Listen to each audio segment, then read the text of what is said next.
Sveiciens 2024. gadā. Par cik ir jauns gads, jādara tas, kas ir jādara, un jāpaskatās uz iepriekšējo gadu un ko viņš nozīmē finanšu tirgos. Īstenībā man šāda video baigi nepatīk, bet es esmu kaut kādā veidā spiests to darīt, tāpēc bez beigās minstināšanās un ievadiem sāksim. Apstīsimies 5 galvenos tirgus un pastīsimies, kas interesants tur notika un ko mēs no tā varam izsvecināt. Tāpēc ar ko mēs sāksim? Mēs sāksim ar akciju indeksu, galveno akciju indeksu S&P 500, pēc tam uzmetīsim aci 10 gadu ASV obligācijām, tad mēs apskatīsim naftu, zeltu un, diemžēl, arī bitcoinu. Jā, viņš, diemžēl, jāskatās, tāpēc, ka cilvēkiem kaut kā viņš šķiet populārs, bet anyways, turpināsim. Tā, S&P 500. S&P 500 īstenībā bija ļoti interesants gads, jo viņš kāpa vairāk par 23%, kas manā skatījumā ir diezgan iespaidīgi, jo uz šobrīd viņš faktiski ir tuvu savu maksimumu līmeni. Brīdī, kad es viņu ierunāju, tas ir. Un tas īstenībā arī atspoguļo kopējās akciju tirgus tendences, jo lielākie akciju indeksi ir tuvu savu maksimumam vai savā maksimumā. Un ņemot vērā to, ka pagājušā gada, tas ir 2022. nevis 2023. gada beigās, bija diezgan pamatīgs kritums visām lielākajām akcijām, loģiski iemeslu dēļ. Tas pieaugums ir diezgan fenomenāls, jā. Un interesanti ir tas, ka šis akciju tirgus kāpums īstenībā bija veidots no kaut kādām 6 galvenajām akcijām, kas būtībā bija lielākās tehnoloģiju kompānijas, plus Nvidia, kas ir video karšu ražotājs, tiem, kas to nezina. Tā kā te ir daudz par ko padomāt, bet es beig neieiešu dziļajās detaļās, jo tas prasīts atsevišķu video, un mums tagad nav laiks priekš tā visu, bet es tikai teikšu to, ka 2023. gadā akciju tirgus uzrādīja vairāk kā 23% kāpumu, un šo kāpumu veidoja faktiski tikai pašas lielākās tehnoloģiju kompānijas. Viss pārējais akciju tirgus bija labākajā gadījumā stipri viduvējs. Labi, ejam tālāk.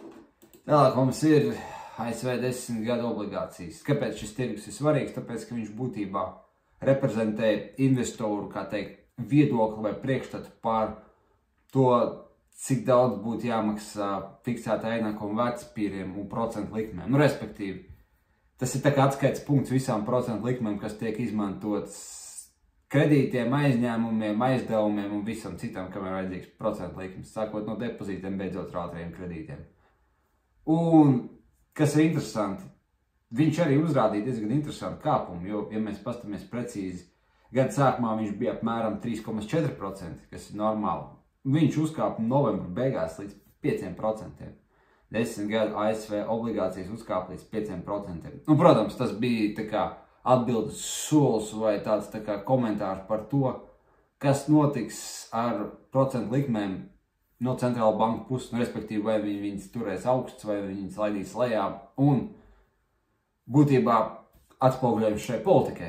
Būtībā ir procentu likmes, ASV valdība procentu likmes vienmēr ir tāds tā kā investoru atspoguļojums tam, ko viņi domā par centrālajām bankām.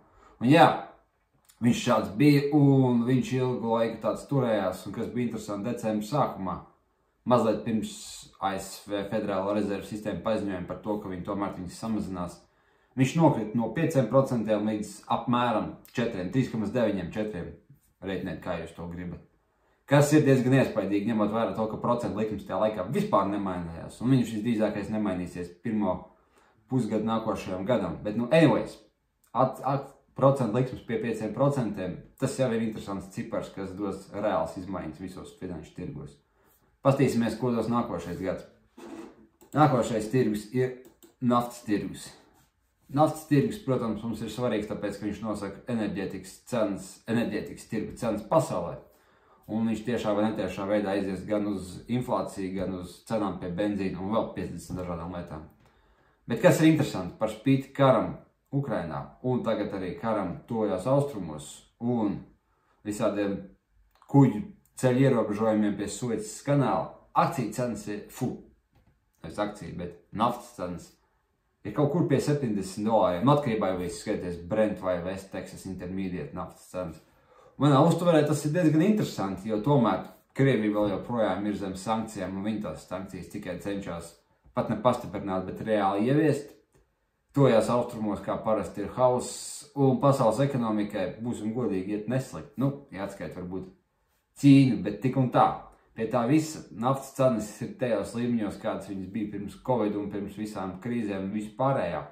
Un to mēs arī varam redzēt ļoti labi benzīna tankā, ka tagad benzīns nemaksā 2,10 eiro, vai cik viņš tur maksāja 2021. Gada sākumā, bet jau pavisam saprātīgus ciparus. Un kaut kas līdzīgs ir arī dabasgāzē. Šeit gan es viņu neesmu parādījis, bet dabasgāzes arī ir ievērojami stabilizējušās Eiropā. Nu, tur varbūt mēs uztaisīsim atsevišķu video, bet doma ir vienkārši. Par spīti tam, kas notiek pasaulē, naftas cenas ir apbrīnojami stabils. Tieši tāpat, ko es varētu teikt par zeltu. Jo zelts īstenībā par spīti visam turās stabilos līmeņos, bet kas ir interesanti, viņš turās stabilos līmeņos pie savām maksimāli augstākajām vērtībām. Jo, ja mēs paskatāmies zelta ilgtermiņa cenas, viņš īstenībā dara to, ko zeltam būtu bijis jādara. Un man īsti nav nekas daudz ko pateikt, jo viņš turās tajā stabilajā līmenī ap 1800 līdz 2000 jau kādu laiciņu. Un tas ir bijis par spīti Covidam, par spīti procentu likmi kāpumiem, kariem, inflācijām, visam pārējām. Nu, ko citu var pateikt? Ja jums ir bailes par to, kas notiks pasaulē, pērciet zeltu, bet tas vecais teiciens, kur mēs varētu izmantot, es nezinu, pēdējos 500 gadus. Un, kā redzams, šeit viņš arī turās. Šeit viņš arī turās, un es neko arī šeit nevaru citu pateikt, kā. Ja kāds grib uztvert zeltu kā vērtības mēru vai instrumentu, kur nolikt savu naudu, ja viss ir slikti, nu, pēdējos gados viņš ir strādājis. Neko citu es te pateikt nevaru. Un tālāk iesim pie kriptovalūtām, jā. Un kriptovalūtas īstenībā ir uzrādījuši diezgan interesantu faktu, ka viņas ir diezgan strauji kāpušas pēdējā gadā. Un kas ir interesanti, ka tieši 2022. Gada beigās viņas sasniedz gan zemāko līmeni. Un kopš tā brīža faktiski viņas ir tā kā kalendāri precīzi uzrādījuši ļoti labu kāpumu, jo kā viņš sāk kāpt gada beigās, 2022. Gada beigās, tā viņš patstāvīgi kāpa un uzrādīja vēl strauju kāpumu 2023. Gada, īpaši decembrī. Nu, interesants tāds kalendārs fakts, es domāju, tur nekāda baiga loģika nevajag meklēt, bet tiem, kas grib pateikt, ka Bitcoinam bija baigi foršs gads, viņi to varēs darīt, tāpēc, ka jā, viņš ir diezgan neslikt uzkāpis no apmēram, to es pateikšu precīzi, jā, no kaut kādiem 17 līdz jau 45,000 dolāru, kas nav slikts rādītājs, jā. Vai nekādas prognozes šeit? Nē, man nav. Jo kriptovalūtas pašā būtībā ir ārkārtīgi svārstīgi tirgi, un viņi var uzkāpt tikpat ātri, cik viņi var nokāpt. Tas, ka viņš tagad ir 45,000, būtībā neko neizsaka, jo viņš rītā var maksāt arī 20. Labi, rītā nē, bet 3 nedēļu laikā viņš arī var maksāt 20,000, un tur nekādas baigās loģikas nebūs.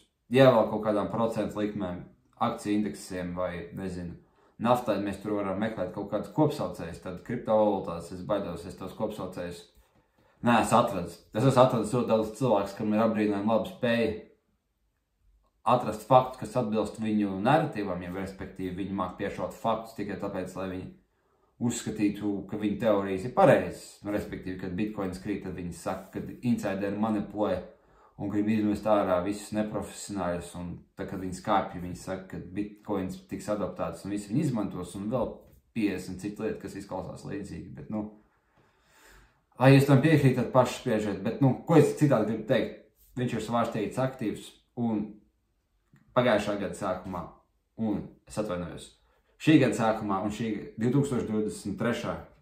Gada sākumā un 2023. Gada beigās viņš uzrādīja diezgan ievērojumu kāpumu. Tā kā, jā, šie ir 5 lielākie tirgi.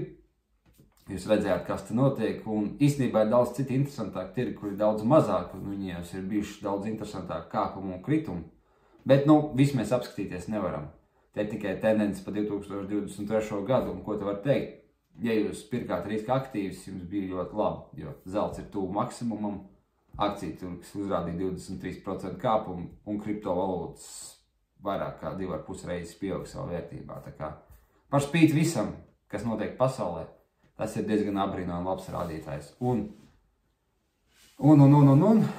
redzēsim, ko netīs 23. gads, bet, nu, šādi ir tie fakti. Tā kā skatīsimies nākošo video un skatīsimies, ko mēs no tā sagaidām 2024. gadā. Tā kā līdz vēlākam.